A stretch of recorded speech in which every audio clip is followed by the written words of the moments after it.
nè trong chạ và bảy cái nạ phạm chỉ chốn khó khăn nè complete cho ra ơn hơi đà nè bồng plan và bảy cái nạ phạm chỉ chốn là lê luôn này nè chả mớ ngày tivi khai cả cái đá cả mốc á ta pua dương trong thời là chỉ khúc đập nămในมรณភាពរបស់សម្ដេចប្រធានជាសៀមនឹងខួប16ឆ្នាំនៃបងស្រីប្រពន្ធបងជាសៀមមេដឹកនាំទាំងអស់នឹងប្រមូលផ្ដុំនៅខេត្តព្រៃវែងទោះបីគាត់មរណកាលទៅហើយក៏ប៉ុន្តែពួកយើងអត់បានបំភ្លេចគាត់ចោលទេ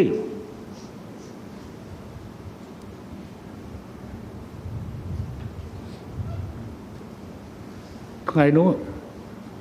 ថ្ងៃទី2មានទស្សនកិច្ចរបស់នាយករដ្ឋមន្ត្រី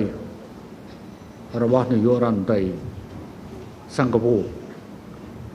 ក៏ប៉ុន្តែខ្ញុំបានស្នើសុំឲ្យមានការរៀបចំចេះ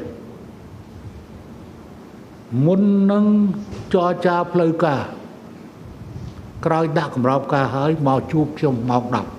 10ដើម្បីខ្ញុំមានឱកាសចេញទៅព្រៃវែងតាន់ពេលវេលានាយករដ្ឋមន្ត្រីចរចាជាមួយនឹងនាយករដ្ឋមន្ត្រីសិង្ហបុរីរួចហើយក៏ចាក់ចេញទៅព្រៃវែងដែរតើពួកយើងខ្ញុំធ្វើម៉េចជាមេដឹកនាំរបស់យើងចំណន់គេហៅថាក្រុមទី1ចំណន់ទី1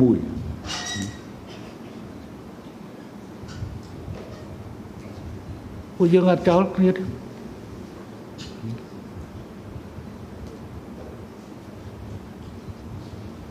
យើងសុំសម្លឹងមើលកន្លែងនោះហើយមិនមែនជាការសម្ដែងឆាលកោនេះមកនឹងមកជាមួយបាយកញ្ចប់មួយគ្នានិយាយច្បាស់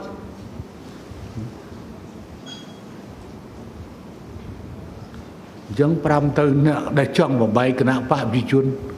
សូមឈប់ច្បានឈប់ទៅណាកាយឲ្យលាយខ្លួនឯងនោះហើយបើហ៊ុនសែនវាយបកគឺលាយហើយច្បាស់ជាលាយហើយ